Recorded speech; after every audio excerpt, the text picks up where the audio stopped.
we are starting with 2017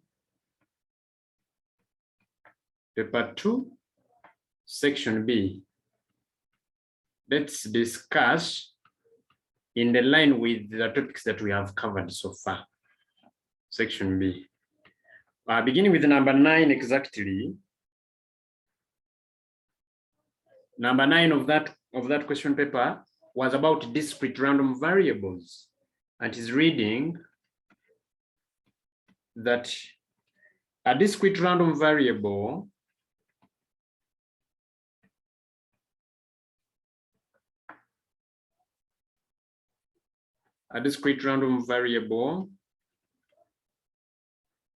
X has a probability density function, which we abbreviate as PDF, has a PDF given by P X is equal to X is equal to, we have Kx here, then we have 0, for X is equal to 1, 2, 3, 4, and 5, then 0 otherwise. For those of you who have followed my YouTube discussion, I have really talked about continuous random variable. I've just introduced them, but these are discrete. So the opposite of a discrete random variable is continuous random variable. So since in our discussions we had ever calculated about a continuous random variable, now let's see how we calculate a question when we are given a discrete random variable. They say where K is a constant, where K is a constant, determine the part A, determine the value of K, determine the value of K, part B, probability of 2 less than X less than 5, part C, expectation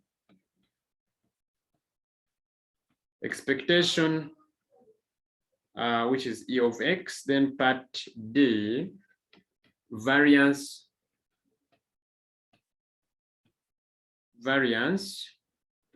which can be abbreviated as var X. So here you need to really know what type of distribution. It is a probability density function, but which is discrete. Okay, when you're given continuous, you keep integrating over a certain range, and each random variable has gotten its characteristics. So we have the characteristics of continuous random variables, we have the characteristics of discrete random variables. So for the case when you're given something like this, first count these marks as free marks, because the approach is very, very simple. So what you do when you're given such a number, okay? Of course, they are saying that probability of Kx is rather probability of X is equal to X is given by this distribution, and then you're given this range. So they need a value of K first. So part A, if you're attempting part A, draw a table, because if it is a discrete, it means that you're given different values of X. So we shall have value of X, and that one will be giving us probability of X is equals to X. So value, the X is running over a range 1. We have 2, 3, 4, and then 5. All right. But then probability is given by Kx. So go substituting where X is by that range of values and you get probability. So here it will be K, here it will be 2K, here it will be 3K, here it will be 4K, and here it will be 5K. So that is what we have. Now, but the property of probability that the summation of the probabilities should be equal to 1. So it means that K plus 2K plus 3K plus 4K and then 5K is equal to 1. So this is 15K is equals to 1, giving you K as a 15th. So we have gotten K as 1 over 15. Now, after getting the value of K, the question becomes spectacularly smart. Easier for us to do. Easier for us to do. Now you have to add on information on the table whereby you have to get XP, because to get expectation, we get XP, the summation of XP. All right, we get the summation of XP, especially for the expectation part. We sum the expectation of XP, X is equal to X. But for variance, we have to add on X squared P. So now it means that we are going to redraw a table and we add on the information that we need to attempt all these parts. Now, it means that from that point, I'm going to add on a table. I will be having the value of X. I'll be having probability of X is equal to X. I'll be having XP of X is equals to X. I'll be having X squared PX is equal to X. Okay, so go substituting for the value. Here we had for X is 1, for X is 2, for X is 3, 4, 5. Then maybe here I can include the column of summing the values that I will have gotten. Now, we shall say the probabilities now. It was K, so you go substituting for the value of K. So here it will be 1 over 15 because we are getting the probability as K, so it is 1 over 15. 2K it will be 2 over 15. 3K it will be 3 over 15. 4K it will be 4 over 15. And this one will be 5 over 15. And the summation of these probabilities is 1. XP, now you'll be getting X, you multiply by P, X by P, X by P, something like that. So here, you'll have 1 over 15 because it will be 1 times this. Then here, when you multiply these, you'll be getting 4 out of 15. Multiply here, you'll be getting 9 out of 15. When you multiply here, you'll be getting 16 out of 15. When you get this, it will be 25 out of 15. When you sum up these, because they are all over 15, 25 plus 16, that is 41, 50, 54, 55. So it will be, the sum will be 55 out of 15. Then you come to X squared P. You first square X, then you multiply here. You square X, multiply here. You square X, multiply here. So this one will keep 1 over 15. But here when you square, it will become 4. 4 times that, it will become 8 out of 15. When you square 3 is 9, 9 times 3, that is 27 over 15. When you square 4 is 16 times 4, that is 64 out of 15. When you square 5 is 25 times 5, that is 25 times 5.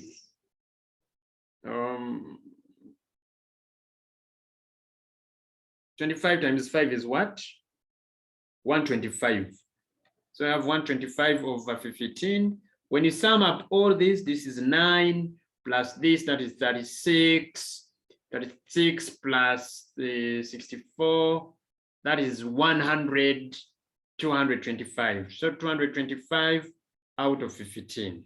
Now, part B, they want us to get the probability of 2 less than x less than 5, meaning they need the probability between the values of 2 and 5. So we shall not include a 2 and we shall not include a 5. So it would be the probability of x when x is equal to 3 and when x is equals to 4. We shall exclude a 5. So this is the same as we shall get the probability of when x is equals to 3, we add the probability of when x is equals to 4. And that is clearly given here. Probability when x is equals to 3 is 3 out of 15 plus probability when x is equals to 4, which is 4 out of 15. You're going to get your final answer as 7 out of 15. So that is the answer that we have obtained. That is part B, Roman 1. There is, the moment it is a discrete, you don't reason much.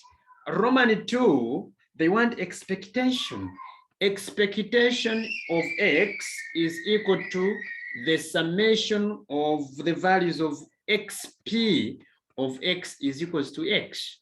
And since I had already done my summation, I got it as 55 over 15. So it is 55 over 15.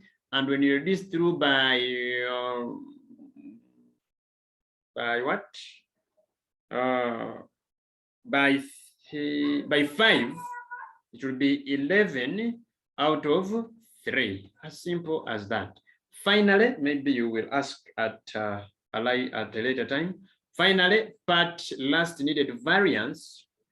Variance of x. Variance of x is equal to expectation of x squared minus expectation of x then squared. You need to know that.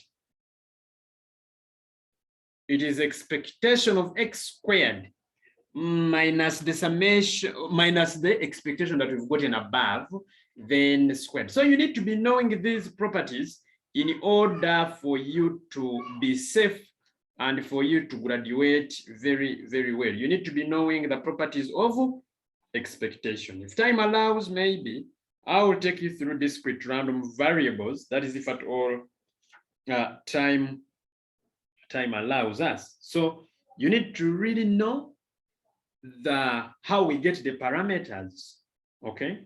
How we get the parameters of these functions. So that is how we get the expectation, rather the variance. So, but expectation of x squared is equal to the summation of x squared p, x is equals to x. So that one we have it as 225 over 15. Okay, we have it as 225 over 15. By 15 is 1. By 15, it brings in 15. Yeah. So it means that our variance of x is equals to expectation of x squared, which is 15, minus summation of x minus the expectation of x squared. So we've already gotten it. So it is 11 over 3 squared. All right. So this is the same as 15 minus 11 squared is 121. When you square 3, you get 9. So you're going to get the expectation. 9 times 15 minus 121, 14 out of 9. That is your answer. I'm entertaining any question that you should be having. Could there be any question?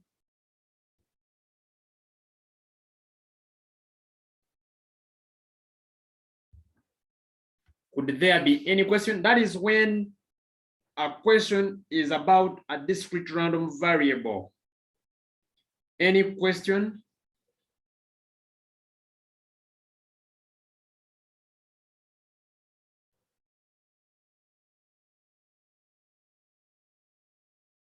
Is the number fine?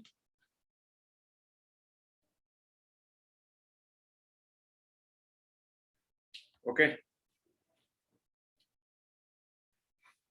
Since you don't talk, it means that everything is okay. So let's do question 10 of that paper. Question 10 of that paper is a mechanics number, which that section me myself had ever taken you through, but let's remind ourselves now. I told you that I want to prove to you that in each question paper, you have all the 5 marks, rather all the 5 numbers to do.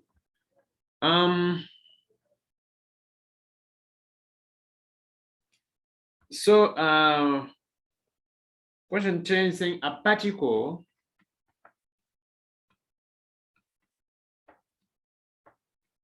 of mass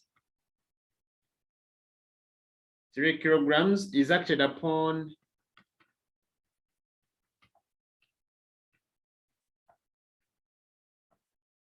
by a force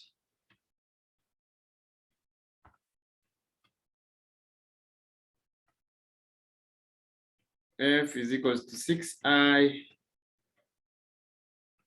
minus 36J.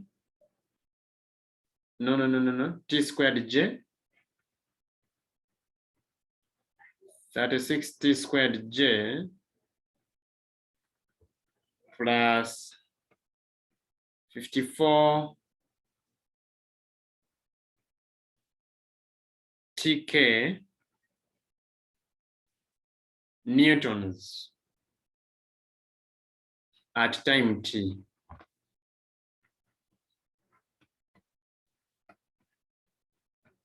At time T. Then they're saying that at time is equal to 0, at time is equals to 0, the particle is at a point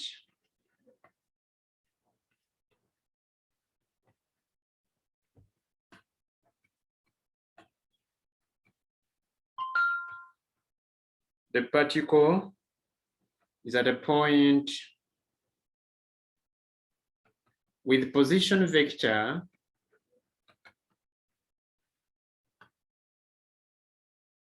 I minus 5J minus K, and its velocity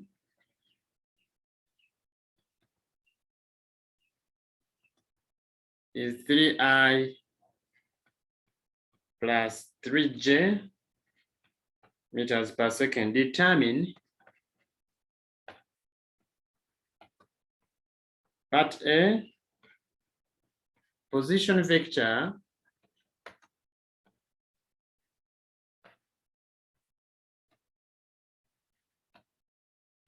of the particle at time T is equals to 1 second.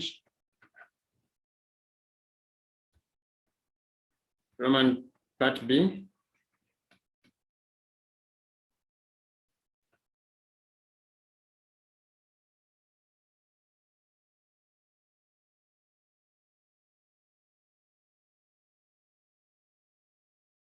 Sorry for that.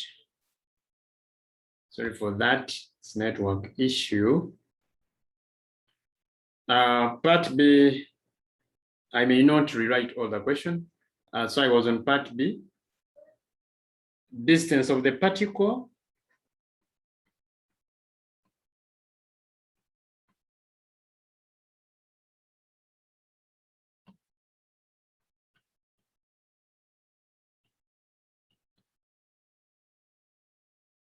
from the origin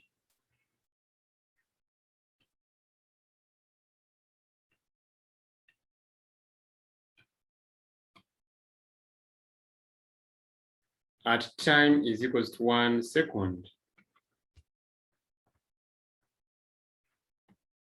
So that is what we are having.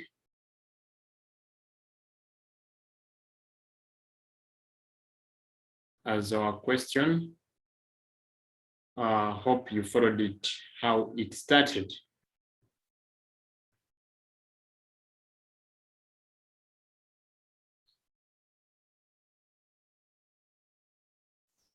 Okay, so now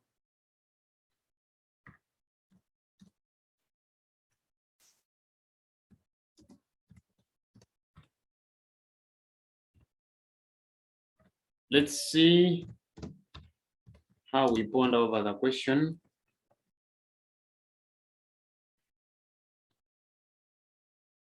Very clear. These are the numbers that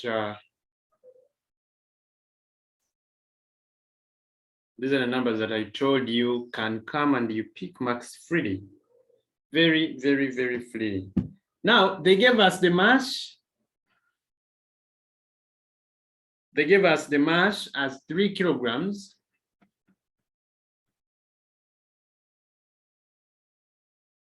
And they gave us the force as 6I minus 36 T squared J plus 54 TK newtons.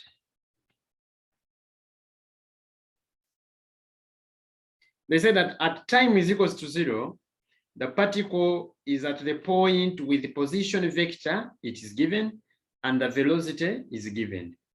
Find the position vector at time is equals to 1 second.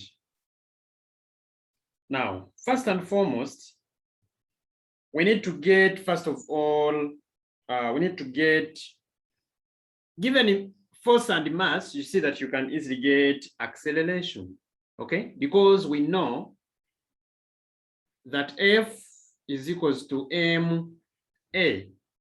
Since F is equals to ma, it means that acceleration is equals to force over mass. All right, so my acceleration will be force over mass. So it will be 1/3 of the force, 6I minus 36 T squared J, then plus 54 TK. So when you reduce that, you get acceleration as 2I minus 12 T squared J plus 18 TK. Of course, with since they need the position, it means they need the displacement, R. Now, here you need to know acceleration is the rate of change of velocity. Okay? So, by mere knowing that, I taught you how it derives some forms. Acceleration is the rate of change of velocity, meaning acceleration is dv dt. If acceleration is dv dt, how do we get v, velocity? So it means that if you cross multiply here, your dv is going to be a dt. So by integrating either side, you get your velocity as the integral of a dt. So meaning that we can use acceleration to get velocity. But what is velocity? Velocity is also the rate of change of displacement, the r dt, rate of change of displacement. So meaning that if you cross multiply, the r is going to be equal to v dt. When you integrate both sides, you'll get your r as the integral of v dt. So in other words, they need the position, so they need the r. So we need to first get velocity using acceleration. That's why they give it 9 marks. You need to first get v, v by using acceleration. Then after getting v, we also get r using v, we integrate v. So you can really need to know that when you need velocity, when you need acceleration given velocity, you differentiate velocity with respect to time. But when you need velocity given acceleration, you integrate acceleration. When you need velocity given displacement, you differentiate displacement with respect to time. But when you need displacement, you integrate velocity. Simple. Now, it means that our velocity will be equaling to the integral of acceleration dt. What is that? So it will be the integral of acceleration, which will be 2I minus 12 t squared j plus 18 tk, everything dt. So when you integrate this, when you integrate 2i, you'll get 2ti. And when you integrate 12t squared, it will be 12t cubed over 3, which will make a 4. So we shall have minus 4t cubed j. Plus, when you integrate 18t, you'll get 18t squared over 2, which will make 9t squared, plus a constant c. Because when you integrate, you have to get a constant of integration. You have to add a constant of integration. But they told us that at time t is equals to 0, velocity was 3i plus 3j. So that condition will enable us to get c. After getting c,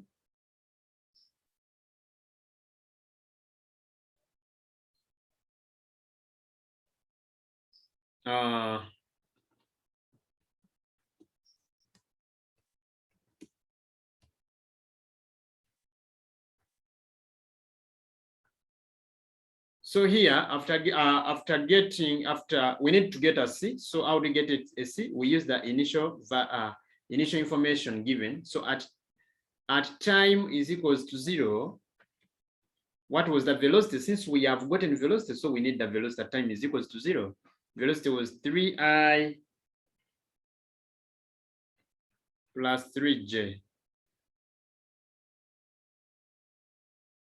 So it would mean that you will substitute this one for velocity here. So you'll have 3i plus 3j is equal to, now we shall be substituting for t as 0. So here with 0, 0, 0. So it will come out with a 0 plus c, implying that our c is equal to 3i plus 3j. Then now we can get our velocity as 2ti, we shall just add a c, 2ti minus 40 cubed j plus 9t squared k plus 3i plus 3j. So here you can correct those of I and j together. So our velocity is 2t plus 3 into I plus minus 40 cubed plus 3 into j, then plus 90 squared k. So that is how we get velocity. But we are interested in the position, not velocity. So we shall go ahead and now say that our r is equal to the integral of v dt, because we've already gotten the velocity at time t. So by integrating it, we shall get r. So r is equal to the integral of 2t plus 3i plus, I can begin with a 3, minus 40 cubed j, then plus 90 squared k, then dt. So by integrating this,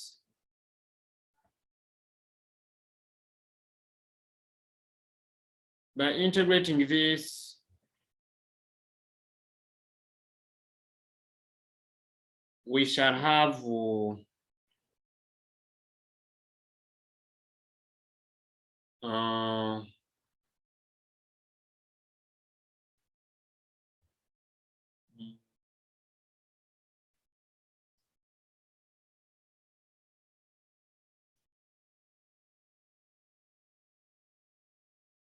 moment.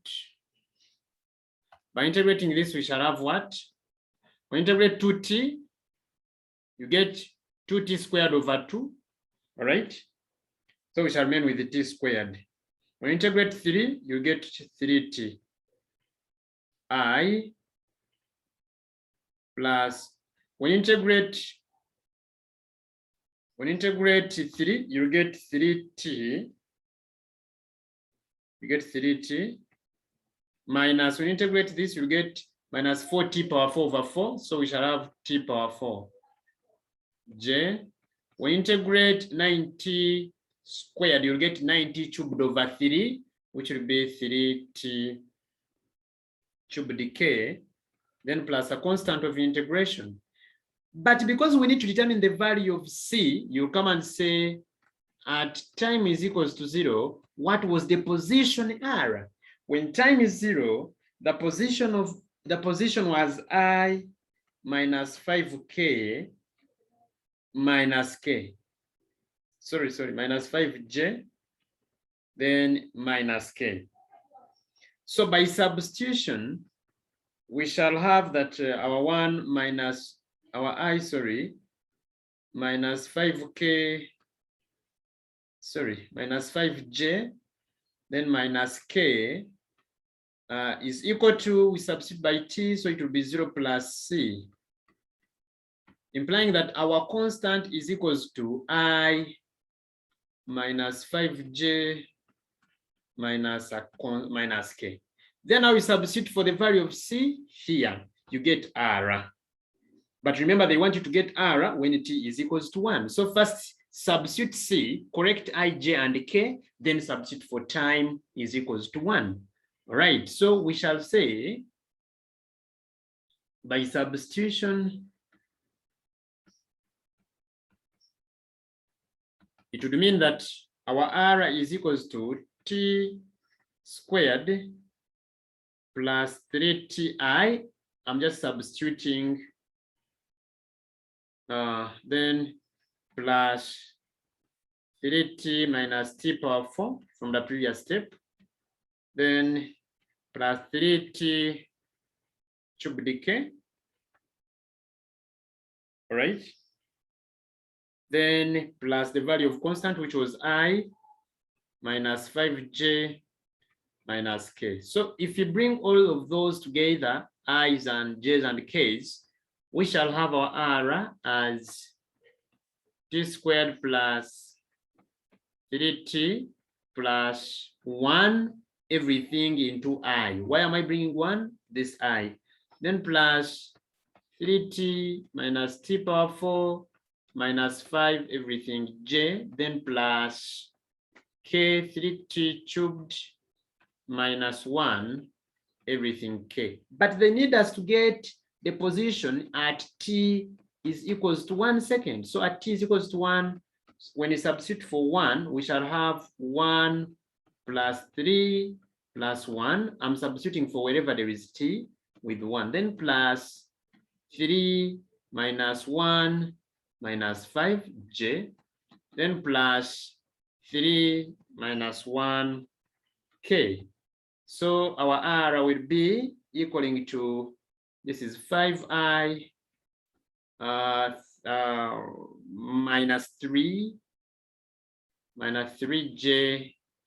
plus 2k. That is your answer. So the 9 marks we are ending at this step.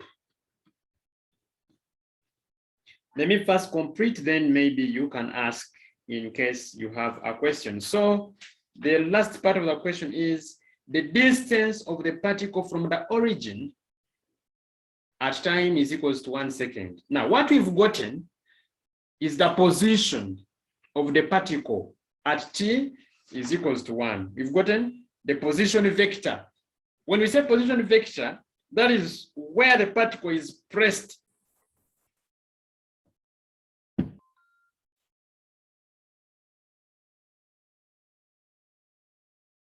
I'm sorry, still network is a bit challenging this afternoon, but I told you that what we got was the position vector of the particle, which is the position of the particle from the origin. But if they need us to get the distance, then we have to get the magnitude of that vector. So we had gotten our r as 5i minus 3j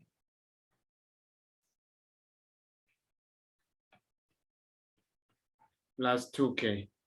So we just get the magnitude of r, which is the square root of 5 squared plus So this is 25.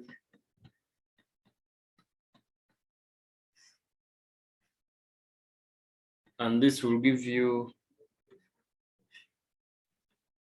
of 38, which is going to give you, what does it give you? The square root of 38.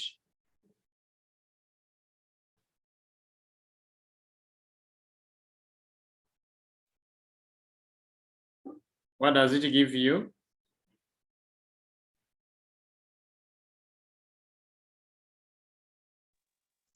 It is 6.164.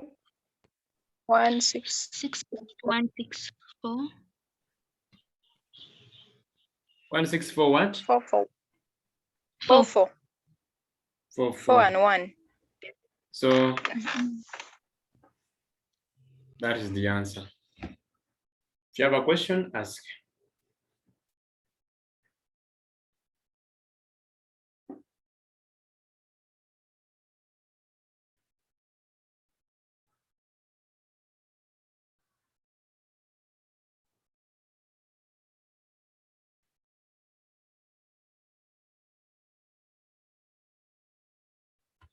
If you have a question, ask.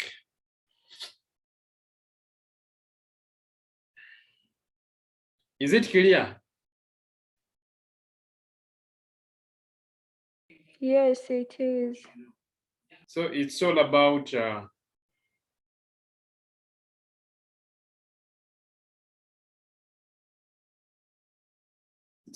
steps that you do follow.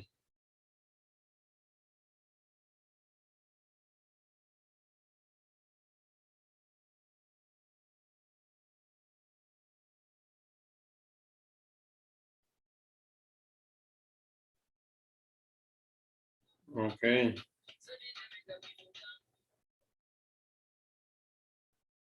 So from there, let's do the following question there. Another question is a numerical question, and it's about trapezium rule. Yeah, it's about the trapezium rule.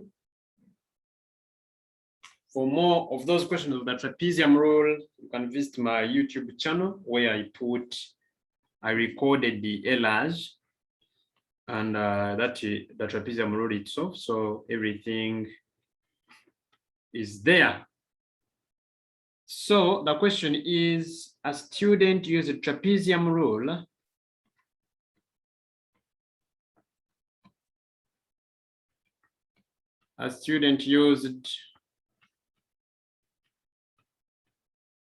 trapezium rule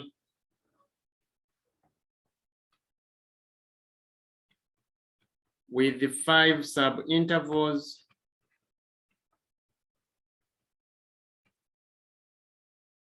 to estimate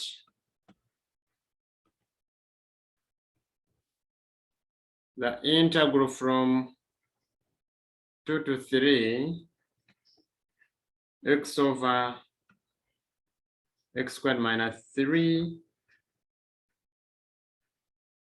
dx correct to 3 decimal places. Determine Roman 1, the value the student obtained. Roman 2, the actual value of the integral, meaning that you have to integrate the function. The actual value of the integral. Roman 3, the error the student made. The error the student made in the estimate. The error the student made in the estimate. That was part A. Then part B,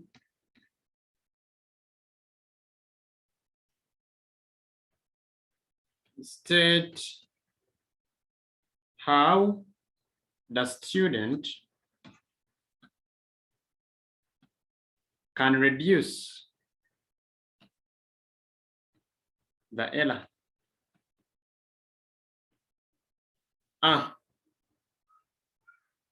That is the question. And it's as easy as you can imagine. It's a very easy question. Determine the value the student obtained. So meaning they want us to obtain the value using the trapezium rule, the value that the student obtained. Now, if they give you the interval from 2 to 3, I think that we need to first get the height. Okay, and to get the height, we shall get 3 minus 2, we divide by the number of sub-intervals. In some cases, they give you ordinates, okay? And I told you that with ordinates to get sub-intervals, you have to subtract a 1. So for this case, since we are given sub-intervals, we shall just use it the way it is given. So we are having our H, bring part A Roman 1. Height would be 3 minus 2 out of 5. This is 1 over 5, which is the same as 0.2. This is 0.2. So after getting this, after getting the 0.2, that is my height. So it means I will begin from X, and my first value of X, we shall start from the lower limit, which is 2.0. We go adding 0.2 up to when we get to 3. So it will be 2.2, 2.4, 2.6, 2.8, 3.0. Those are the values of X. Then, of course, you were given a function. Okay, you were given a function. Which function was? You were given a function which is X. It is X out of X squared minus 3. So with the trapezium rule, the rule is we get the integral of this as a half h into y naught plus yn, then plus twice y1 plus y2 plus up to yn minus 1. So this is the rule, meaning that we need to get the value of y naught. Okay, since we have 1, 2, 3, 4, 5, 6, so we can get y naught and y6 here. Okay, meaning we shall be substituting in the value of x as 2 and then the value of x as 0.5. So when you substitute in x as 2 in this expression, it will be 2 over 4 minus 3, which is the same as 2, because it will be 2 over 4 minus 3. So it is 2.0.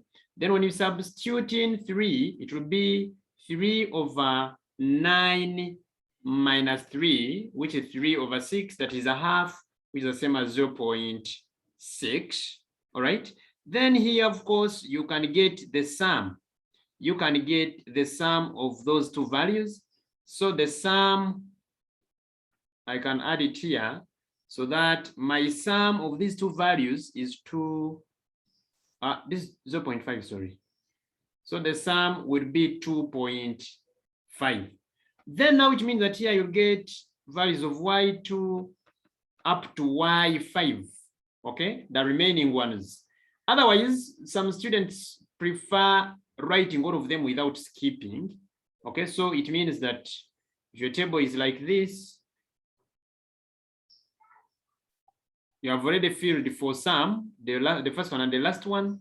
So now you can fill for the remaining ones. Substitute 2.2 within this expression and see what you really get. We we shall get one. I've put the formula on the calculator, so I'm just inserting. So it is 1 point. I'm recording everything to 4 decimal places for accuracy. 1956. When you solve for 2.4, you get 0.8696. When you solve for 2.6, you get 0.69. Get 0.6915. When you solve for 2.8, you get 0.5785. Because I've already gotten this and this, I will not work on them. So I sum up this 1.1956 plus 0.8696 plus 0.6915 plus 0.5785. You will get total as 3.3352. That is the table, implying that from the table, the integral of x out of x squared minus 3 dx is equals to a half h, which h is 0.2, into y naught plus yn. The summation is 2.5, so we write 2.5 plus twice the summation of the rest, which is 3.3352. So this is the same as 0.1 into 2.5 plus, what do you get when you multiply 2 here? 3.3352 times 2, what do you get? 6.6704. 6.6704, like that. Yes. So you add 2.5 and then you multiply 0.1 later. It is 0.917. 0.917. 917. Yes. 0.917. 7 what? 704. 704. 04. 704. But they were like, a student is trapezium rule correct to 3 decimal places. So it would be approximately equal to 0.917 3 decimal places. So this is the value that a student uses, that a student gets when they use trapezium rule. For more of this work, please, my YouTube channel has the details of trapezium rule. So here we are doing revision of what we have already covered, the topics that we've already covered, the number we meet that we've covered, we just do. So this is what we get. Then part two wants us to get the actual value of the integral, If they need the actual value of the integral, it means that you have to integrate and then get the actual value. Actually, this is from 2 to 3. So let's integrate and we get the actual value. Am I clear with trapezium rule? Yes. So for Roman 2, if we are to get the actual integral value, we are integrating from 2 to 3 of x out of x squared minus 3 dx.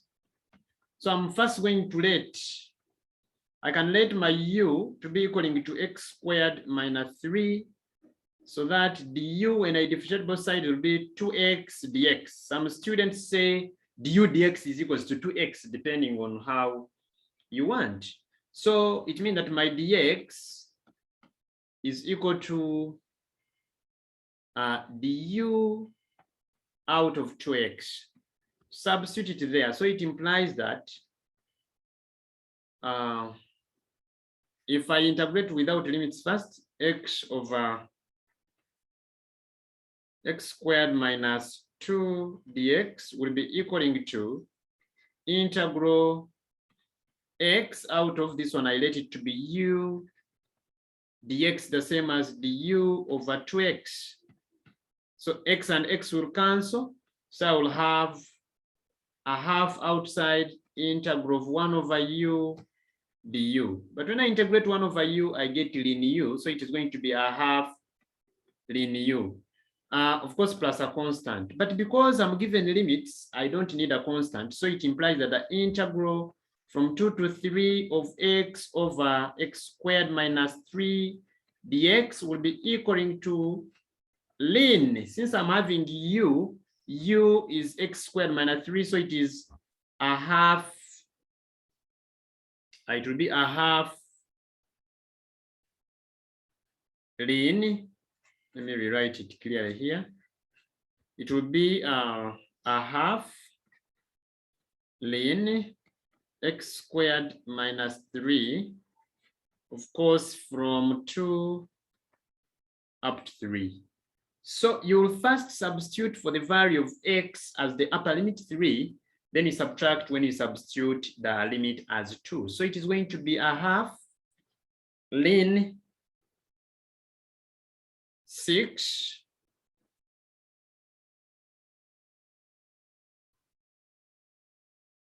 a half, I can put it outside. So I can say ln 6, all right?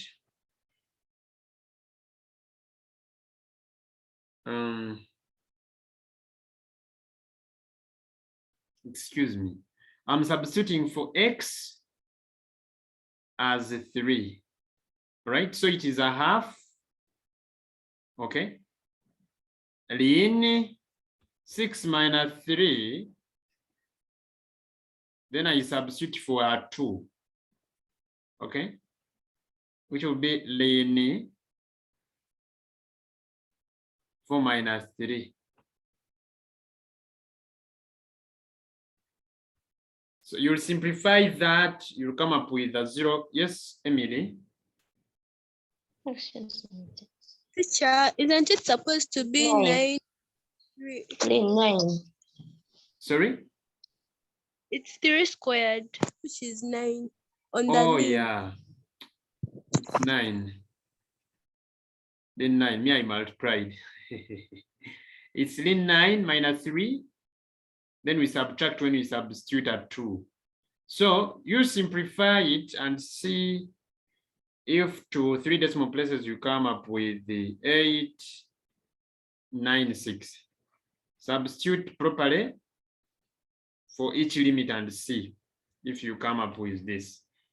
After getting this, now you can get the error. They wanted the error. Error, that is part 3. Error is the magnitude of the difference of the actual minus the estimated value. So it is the magnitude of 0.896 minus the estimate which we got, which was 0.917.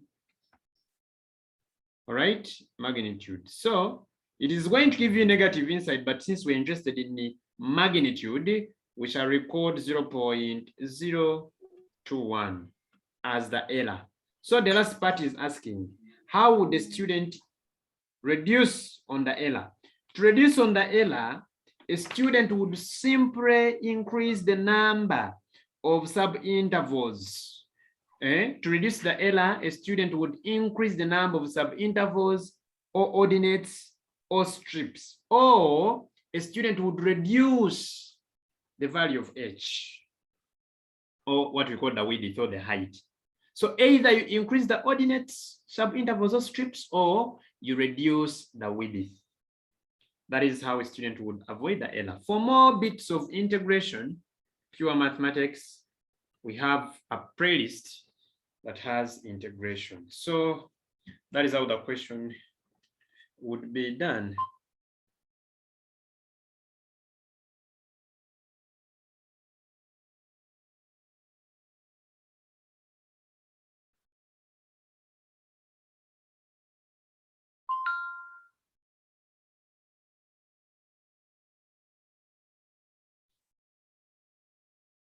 Okay.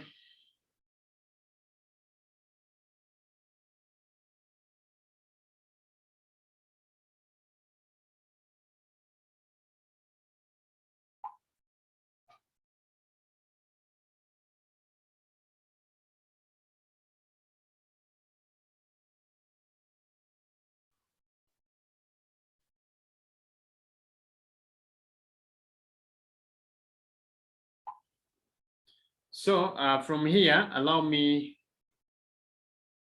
go to another question. And that question is the statistics. Yeah. That question is statistics. Yes.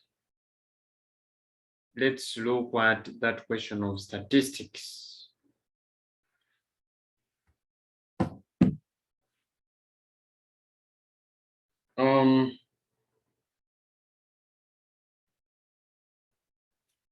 So far, we are going to do the fourth number in this case. Statistics was number 12. And they are simply saying the time taken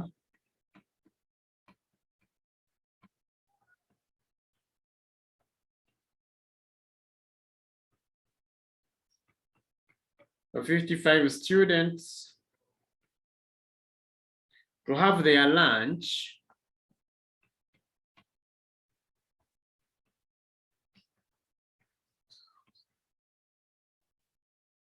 the nearest minute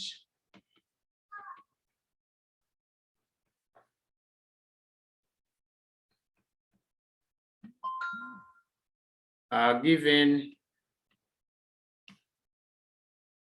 in the table.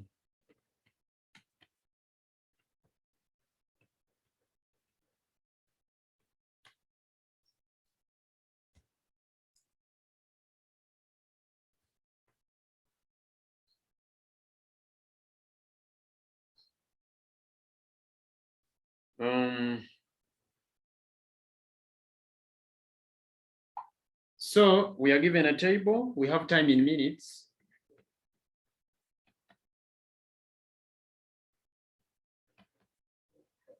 We have number of students.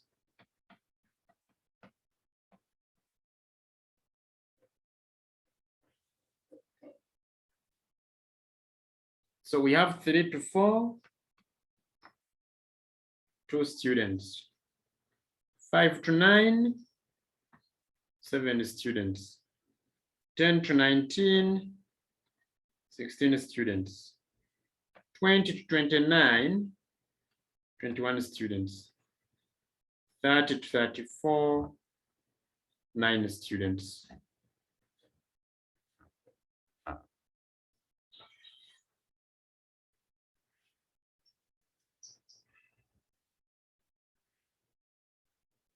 Part A,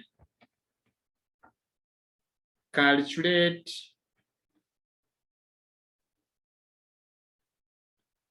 the mean. Calculate the mean time for the students to have lunch.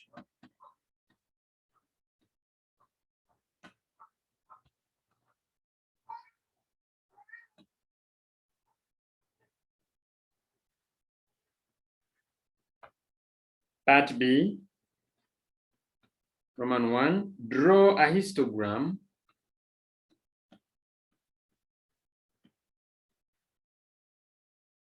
for the given data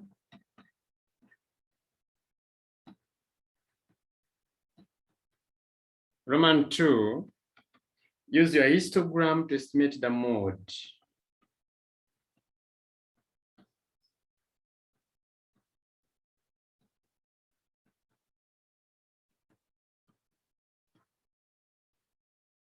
Use the histogram to estimate the mode or time, sorry,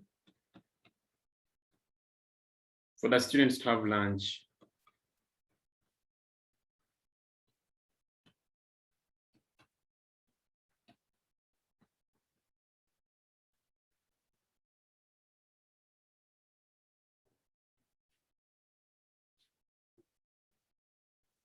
Realistically, the questions of statistics that are examined at A level, you need to internalize it very well and really see if it is in line with what you know. Okay? Revise the classes very well and see if the range is the same or if the class width is the same. If it's not, it means that you have to look for the frequency density when you are going to plot the histogram. Because now in this particular case, the histogram will be the plot of frequency density against time. Okay? It will be the plot of frequency density against time. So let's see the approach of this question. Can I go first? Can I go ahead?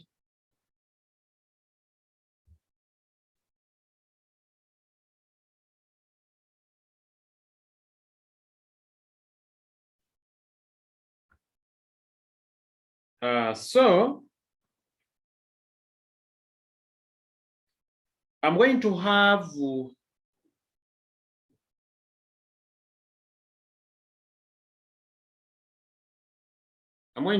that, of course, you have been given the time in minutes. So that time in minutes,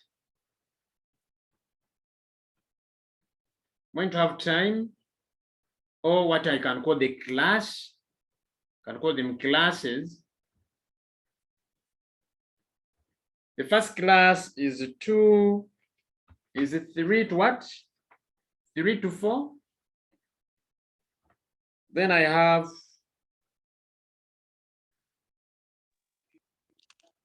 5 to 9.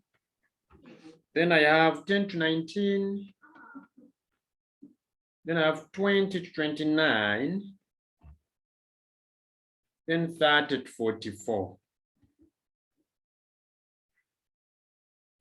That is the class. Now, because they need the mean, I need to know the frequency. Frequencies, this was given as 2, 7, 16, 21, and then 9. After knowing the frequency, I need to get the midpoints. Adding, dividing by 2, adding, dividing by 2.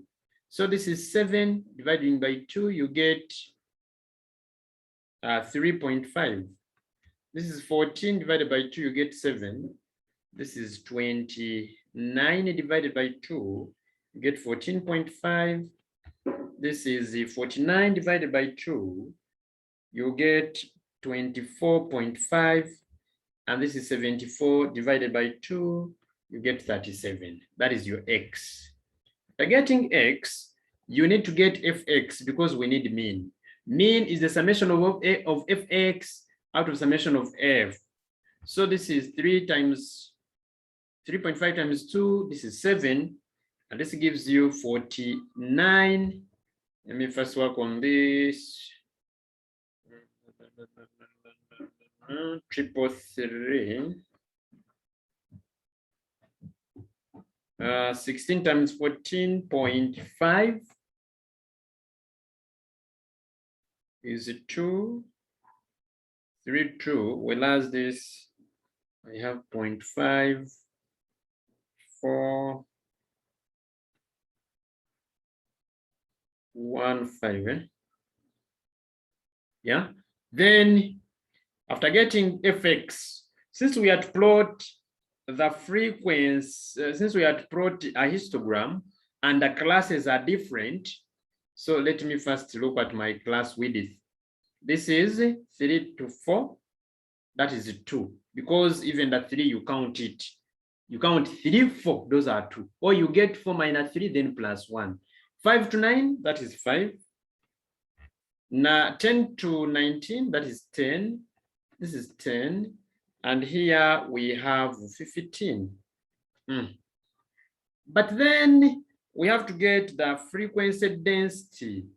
How do you get the frequency density? How do you get the frequency density? I'm asking class, how do you get the frequency density? Yes, Nakato. You get It is class limit over frequency. You get? It is the frequency over the class limit. Why do you guess? I think, teacher, the fact it is class limit of. It is frequency over the class. So this is 1, 7 over 5 is 1.4, 16 over 10 is 1.6, 21 over 10 is 2.1, while 9 over 15 is 0.6. So that is how we get the frequency density. Then you can get the class boundaries, avoid confusion. Class boundaries, we subtract, we add. So it will be, we subtract 0.5, it will be 2.5 up to 4.5.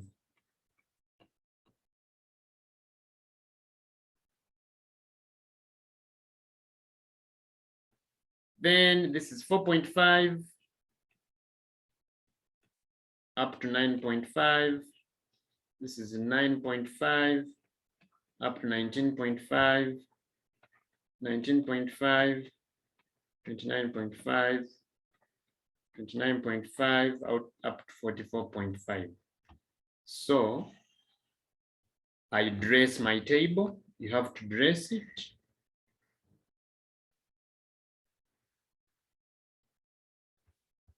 Then you sum frequency. The summation of frequency is equal to, I think they told us how many numbers. They told us time for taken for 55 students. So 55. Then fx. However, sometimes students feed in badly, they count and they don't reach. So better total these and see if they tally with what they have given you. So the summation of fx, when you sum up these, you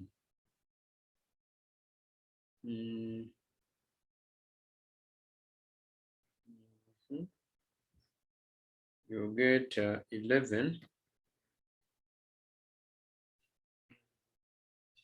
Okay.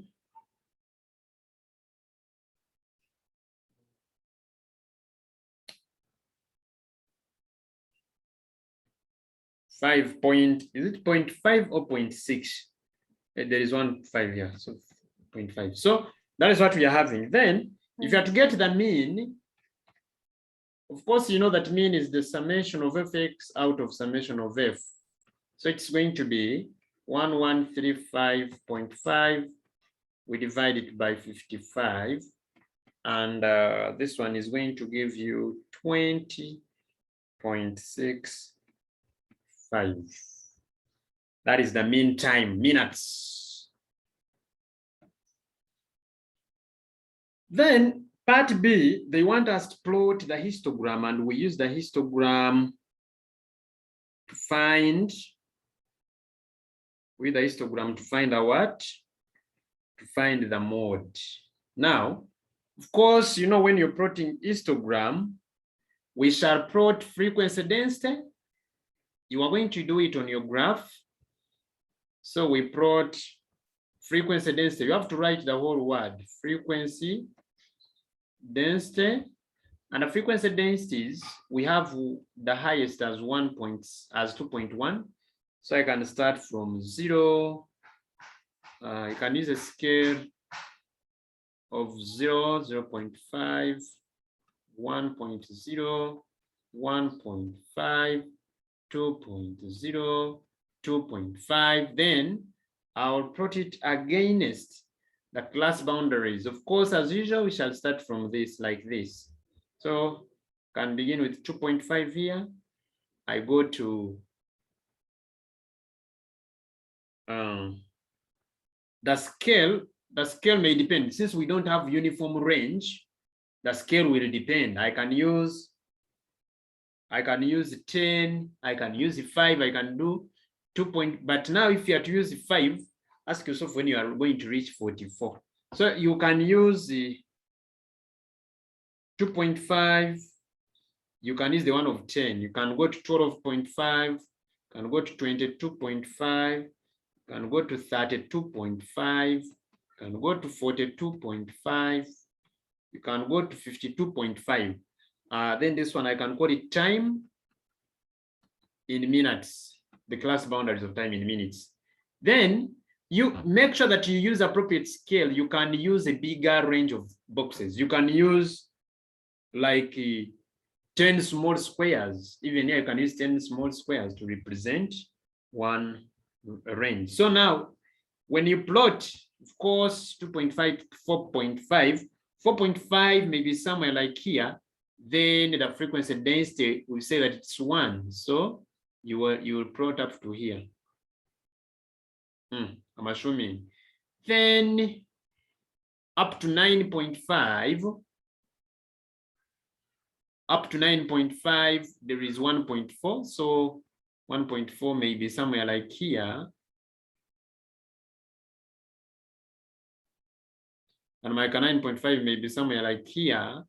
Then from there, you go to 19.5 and you have 1.6. So maybe somewhere like here. Draw appropriately. Then up to 29.5, I'm having 2.1. So I'm having 2.1 up to 29.5, which I can bring up to here, maybe. Then finally 0.6 at 44.5. So 0.6, somewhere like here. That is what we are having. So that is what I would expect you to have. Then, of course, to get mode, you check out for the highest frequency, for the highest peak, and the highest peak is this. Then you join it. So we shall join one of its edges to this. Then we join other edge of that peak to the lowest one. Then the value that we shall read here is the value that estimates to the mode. So the value that you read here, according to the scale that you'll have used, will be the value of the mode. Any question? Nagasha? Teacher, for the scale of the time, what if I start with 2.5 and then I write these ones? 2.5. The scale is not uniform. That scale is not uniform. Totally wrong. Even God is shaking the head. That scale is not uniform. You must use a uniform scale. The ones of O level, the scale can be always uniform when they are doing it because the class width is the same. So you find here, if it is 2.5 to 4.5, you find the values favor the scale. They are the same. But here, you can be wrong. If there is sometimes when the class limits are the same, when they are same, can I use that? Provided the scale is uniform, make sure that for the range of this value to this value is equal. The scale you've used, the range is equal. The moment your scale is uniform, there is no problem.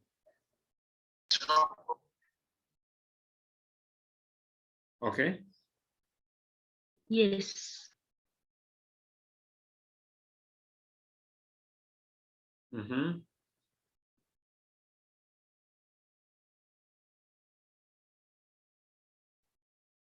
Are we okay?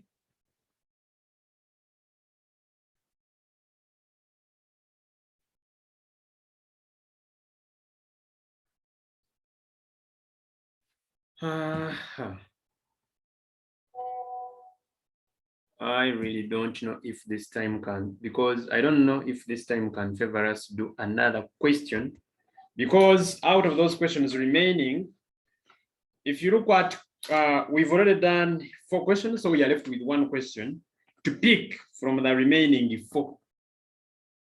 That one of number 13, we have not yet covered it because that is rigid bodies and coplanar forces. We've not covered those ladder diagrams, rather ladder problems. But that number 14, we have already covered it. Plotting the graphs and locating the root using the Newton-Raphson formula. Let me stress with that, and we complete so that we end with that, if time can allow. If time can allow. Let's see. By plotting, the question is by plotting graphs of y is equals to x and y is equals to 4 sine x on the same axis, show that the roots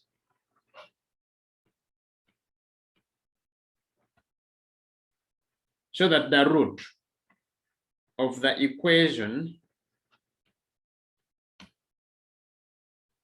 x minus 4 sine x is equals to 0 lies between 2 and 3. Hence, use Newton-Raphson's method. If you hate the political party, use Newton-Raphson method to find the root of the equation correct to 3 decimal places. I already posted all the numerical topic on my channel, so this question shouldn't be news to you. If you have been practicing, this question should not be any news to you if you have been practicing. Now, if they say you plot graphs of y is equal to x and y is equal to 4 sine x, here, this is the easiest. This is the easiest. This is the easiest. Then when they say, hence show that it lies the root of the equation, this is the equation. It means that it was one equation, they just split it. They split it into 4 sine x and x, but it was one equation. So because when you look at this, it is x minus 4 sine x, which is equal to 0. It means that x is equals to 4 sine x. So they rate y is equals to x, another y is equals to 4 sine x. So they want you to plot them on the same axis and you show where the root lies. The root will be indicated by the point where the graph of this y is equals to x, of course, this is a straight line, and this will meet. All right, there where the graphs will meet. This one, the sign, this one of sine will be a curve, and this will be a straight line. Well, now looking at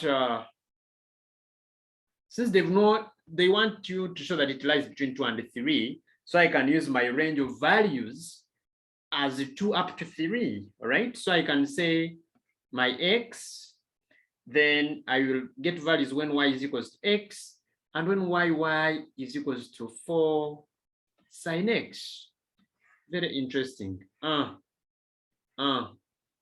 course, to plot, you have to have points to plot. So if I use my x as 2.0 as my range, then 2.2, 2.4. If you have time, you can even say 2.1 up to 3. But this is better also. 2.6, 2.8, and then 3.0. When y is equals to x, it means that they are the same. 2.0, 2.2, 2.4, 2.6, 2.8, 3.0. Y is 4 sine x. So first take the sine of x, then multiply a 4. Okay. And it's better if we record to the uniform number of decimal places, 2, right? So rather 1 decimal place. 4 sine x. First take the sine of x, multiply a 4. I'm going to use this table given.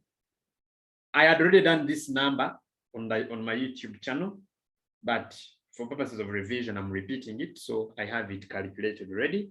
So 3.2, 2.7, 2.1, 1.3, and 0.6. If you have not, if when you do this, you can't get these ones, raise your complaint.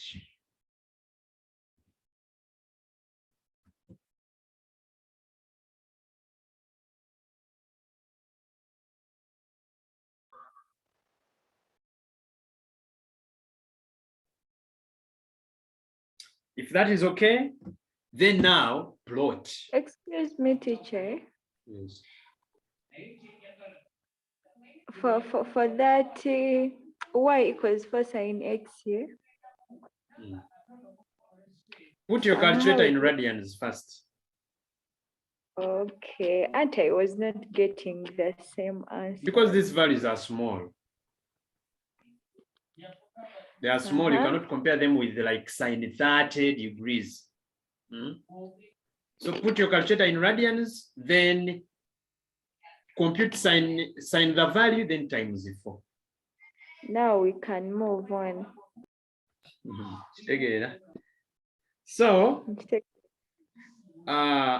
members, you are going to plot. That one should be a hand zone.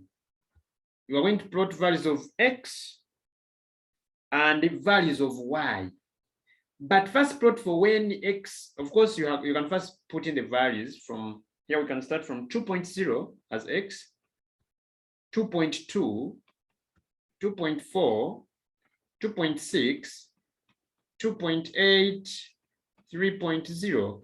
Then for the case of y, the lowest value of y is 0.6. So I can start from like 0, I go to 1, okay, I can go to 1.0, I go to 2.0, jump big space, don't draw the graph on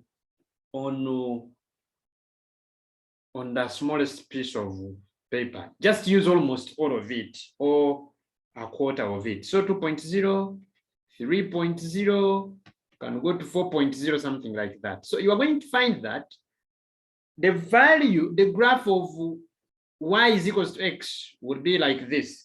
It will be a straight line like this. You have to label it that y is equals to x. Then the one over cosine, over sine, it will be 2.0. So it will be like this because it's starting from here. So it will be like this. Label it also. Y is equals to 4 sine x. Then where they have met is where you locate your root. So they wanted you to show whether it lies between 2 and 3, and indeed, yes, it lies between 2 and 3, whereby it is between 2. I don't know where it will lie exactly for your case, but where you will get it, you take that point. According to the graph plotted, I'm going to post it in your group. I plotted it. According to the graph plotted, that root should lie between 2.4 and 2.6. Of course, if it lies between 2.4 and 2.6, then it lies between 2 and 3. It is okay. So, of course, then the value that you will read where they will intersect, that is your root. That is the root that you will take as your initial approximation. So I would expect your root to be around here. They would intersect around here. So you plot and see what you will get. Now from this one, of course, after you having gotten the value that you would read as you approximate the first approximation, the one that will intersect there, that value should be 2.47. Should be 2.47 as your x naught. So, of course, showing by mere plotting, for you will deduce and say from the graph, the root lies between 2.4 and 2.6. Full stop. Or the root lies between 2 and 3, because still it would be the same thing. Then they want you to hence using NRM. It means when they say hence, it means that what you have done has contributed something to the answer. And what has it contributed? It has contributed to you getting X naught, where they intersected from. So your X naught is 2.47. Okay, so when they say hence use NRM to find a root, it means that already you have the approximation, meaning now you have to develop the Newton-Raphson formula using this, which we went through. Okay. So allow me, any question on so far covered work?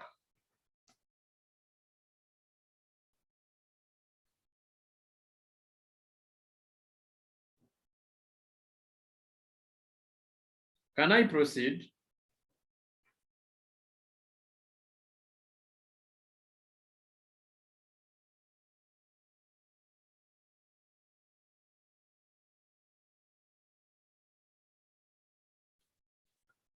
Okay, so let me proceed.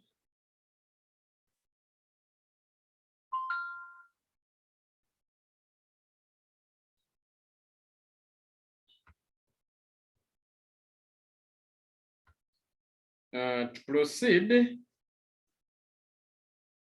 I have my function of X as X minus 4 sine X. It means I have to come up with the Newton-Raphson method. Okay, they want you to use the Newton-Raphson method. They have not told you use it for how many times. But since I'm having the error, they said 3 decimal places, meaning the error is 0.0005. Okay, now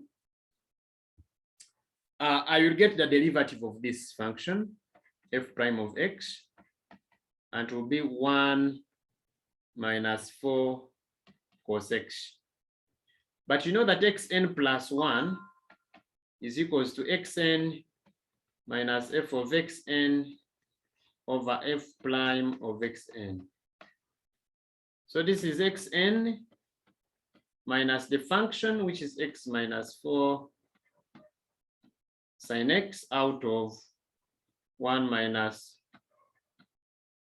4 cos x. So when you check the LCM here, it is going to be xn minus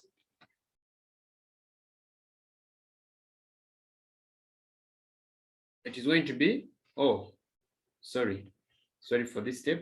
It's going to be xn into 1 minus 4 cos x minus xn, everything has to be xn, plus 4 sin xn 1 minus 4 cos xn. So this is going to be xn minus 4 xn cos xn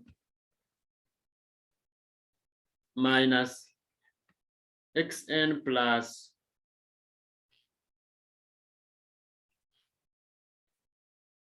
plus 4 sin xn over 1 minus 4 cos xn. Xn and xn will cancel. So I'm going to be left with 4 sin xn minus 4 xn cos xn over 1 minus 4 cos xn.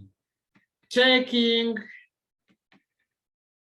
xn x naught, the initial, as I told you that the exact initial should be 2.47 from the graph.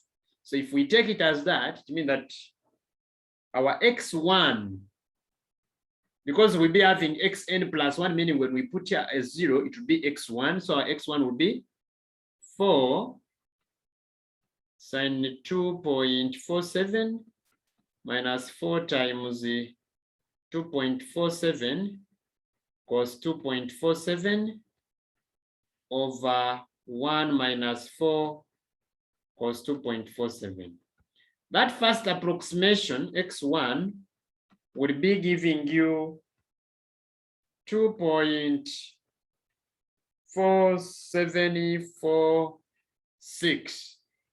If I'm corrected to 3 decimal places, it will be equaling to 2.475, right? So when you take the error, when you check the error here, of course you have to check the error. The error will be equaling to the magnitude of the value that you've gotten. One can use it all, 2.4746 minus 2.47, the starting one. You are going to get 0.0046, which is less than what you expect to get as an error. So it is less than, it is greater, isn't it? It is greater than the error you expect. It is greater than 0.0005. It means that this is not yet the accurate value. So you will resubstitute it again. You will resubstitute it again in this formula. You resubstitute it again in this formula. And according to this question, it is the second substitution that takes off the error. For more of these, there is a YouTube channel of Newton-Raphson method. If you have a question, members ask. Here, you would just substitute this is 2.4746 again within this expression, because the final answer should be 2.4746. It should appear to be the same as this, so that when you subtract, the error is 0.000. I need a question. So in other words, we have obtained 5 questions from that examination. And it's not only this, every other examination will give you the value. Rather, we'll give you all the mark. We'll give you the 5 questions. Any question? Teacher,